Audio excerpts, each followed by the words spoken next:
So good day, I'm Sir Brian. Ito yung aparato mo, small MPPT. So working na yan. Then ito kasama yung wire mo no, na additional. Then ito, ayan. Ceiling pa na naka-load sa kanya. Then itong electric fan na 60 watts. Okay. So almost 100 watts yung load niya. So 100 watts load daytime, walang problema dito no. So pwede ka mag-TV electric fan.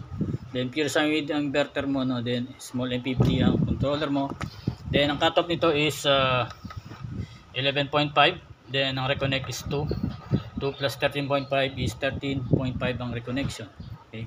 So pag nalobat ang battery, umabot sa 11.5, shut off na yan. So kailangan mo munang i-recharge ng 13.5 volts para umilaw uli yung LED red mo.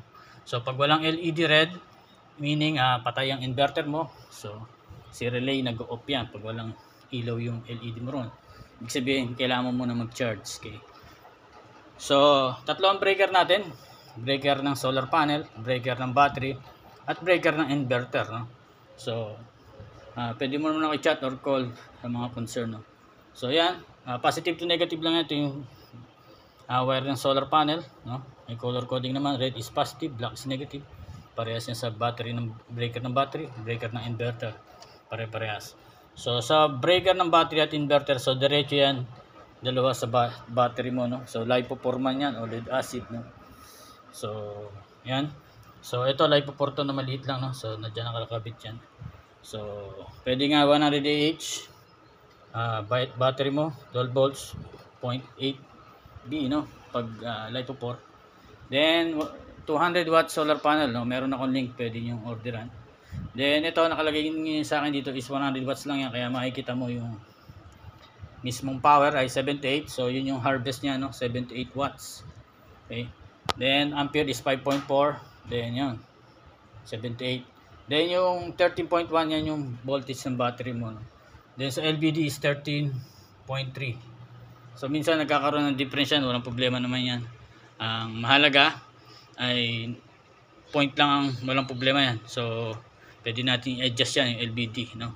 Sa SCC ganun din. Yan, pwede mong kasi while charging yan nag-iiba talaga no. So ito, tingnan natin no. So pwede natin i-adjust yan. So pag adjust lang naman yan 13.1 yan eh no. So long press mo lang to. Then mag-iiba na yan. So gawin natin 13.1.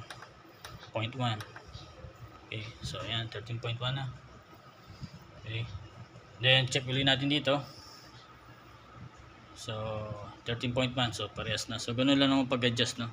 So lipofor, lead acid, walang problema, pwede rito no. So pop off natin yung mismong aparato mo no. Unahin mo lagi is solar panel kapag i-off para maiwasan masira yung mismong controller natin ng MPPT no. MPPT man yan o PWM. So mawawala na ngayon yung reading ng solar panel mo, 0 ampere, then 0 power o yung wattage. Then patayin mo yung tanggalin mo yung mga load no. Ayan. Pwede kasing gamitin yan kahit wala pang solar panel, basta battery mo may charge pa. So off mo yung switch ng inverter. So yun yung pag-reset no, may switch doon. Then off mo yung inverter. Then ang huli ang battery. Okay. So darating sa yung aparato mo ganito no. Then may battery cable na kasama included, nag-add ka. Then sasaksak mo lang diyan no. Positive to negative, then battery, lipofor no. Mas maganda lipofor. Then uunahin mo naman is yung battery pag i-on mo no. Nakakabit mo ni battery mo kunwari. Yan. So then magkaka-display doon. Yan, yung mag-initialize yan no. Then yung inverter. So LVD. Okay, then yung mismong power ng inverter mo. Yan. So dito may difference talaga yan no. Mas mababa rito compare dito. Okay. So dumadaan kasi yung kuryente pa papunta rito kaya mababa ng mismong voltage niya. So nag-iiba pag nagcha-charging no. So pero hindi naman big deal 'yun pag nag-iiba-iba yung voltage niya. Ang mahalaga tumataas yung voltage mo no. So saksak natin itong electric fan ko. Yan.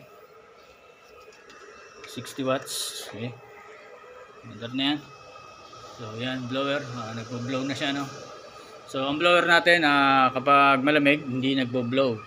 So pag mainit yan magbo-blow yan. Ibig sabihin na-reach na yung temperature kaya magbo-blow na siya para lumamig. So namatay na. Then itong ceiling fan yan. Okay.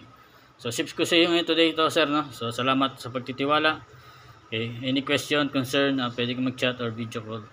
Okay, God bless.